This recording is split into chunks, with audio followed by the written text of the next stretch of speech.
Well, gang, this episode isn't awful. It's far from my favourite, but it's not bottom of the barrel. You know what? Let's just get into it. What is it?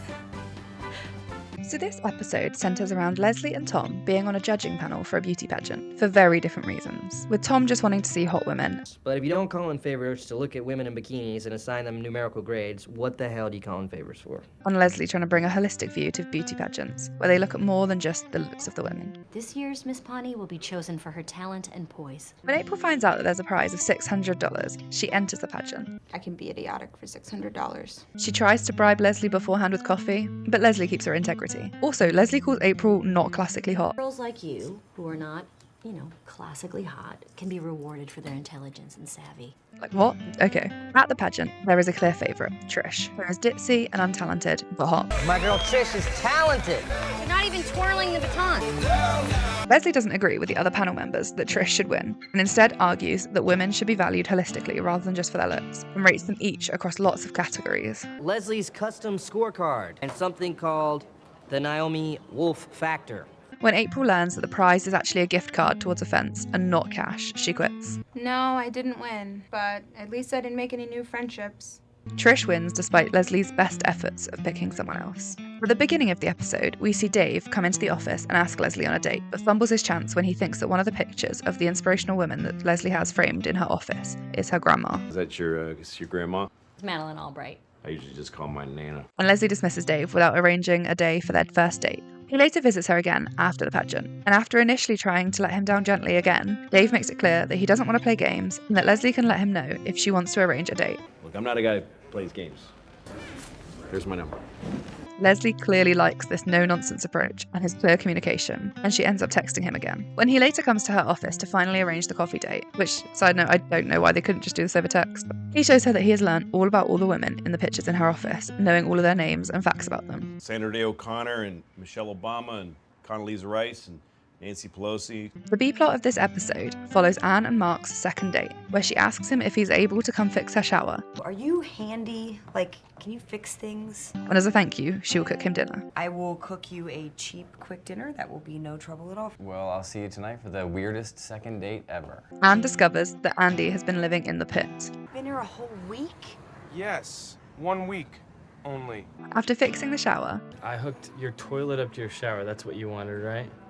Yes. Anne and Mark sit down to eat, and Mark feels bad for Andy and decides they should invite him in and out of the rain. Mark is so clearly a completely different dude to the season 1 Mark that we know.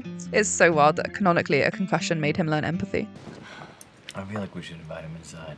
When Andy comes in, he realizes that Mark and Anne are on a date. Is Mark the guy who's fixing your shower? I've seen a ton of porn, and I know what fixing your shower means. Andy spends the whole night joining in the conversation and pissing off Anne more and more, There was once a time when Mark used to be the stranger in the house, and now it's me. but is very oblivious to how he's being perceived, That went really well! and she kicks him out. Do you see him? Do you think a depressed person could make this? No.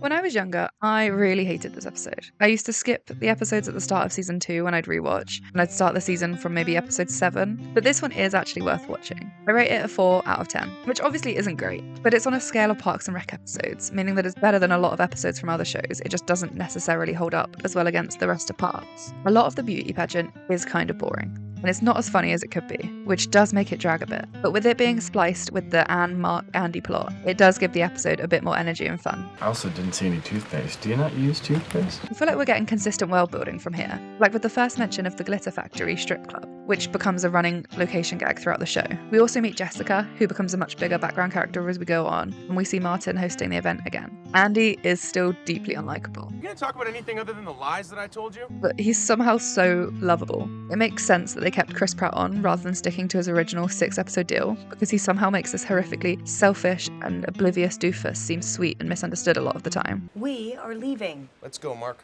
No, dummy. Just you. He really is part of the heart of the show because of how much room for opportunity and growth he has, as well as the fact that he has such a unique and fun character profile.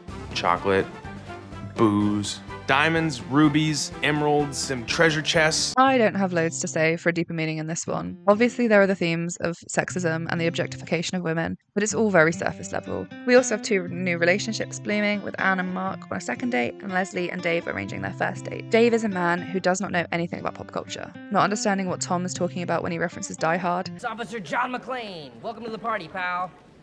Who's that? Die Hard. And therefore it makes sense that he doesn't know any of Leslie's iconic feminist inspirations and mistakes one for her grandma. Leslie has to do a tiny bit of growing to realise that actually she doesn't need her partner to be the same person as her, and actually you can be with someone who has different interests to you as long as you respect each other. Could you date someone who doesn't love giving vaccinations? I've never dated anyone who loves giving vaccinations.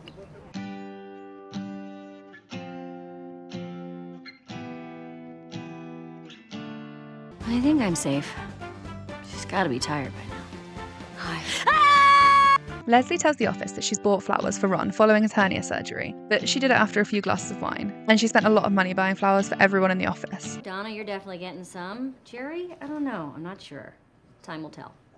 And needs everyone to pitch in. I rated this cold open a 5 out of 10. It's very average. It has this one throwaway joke before going on to just set up the plot for the episode, with Leslie telling the gang about the beauty pageant. There's not too much going on here. The tag covers Tom giving out his keys to every woman he meets and telling them to come over whenever, including women on nights out as well as the women that we know. So far, none of them have shown up. That's a very appealing offer. And he has to bulk buy his keys 50 at a time. I rated this one a 5 out of 10. It does kind of have one funny line where Tom tells us that it's never worked, however he has been robbed twice.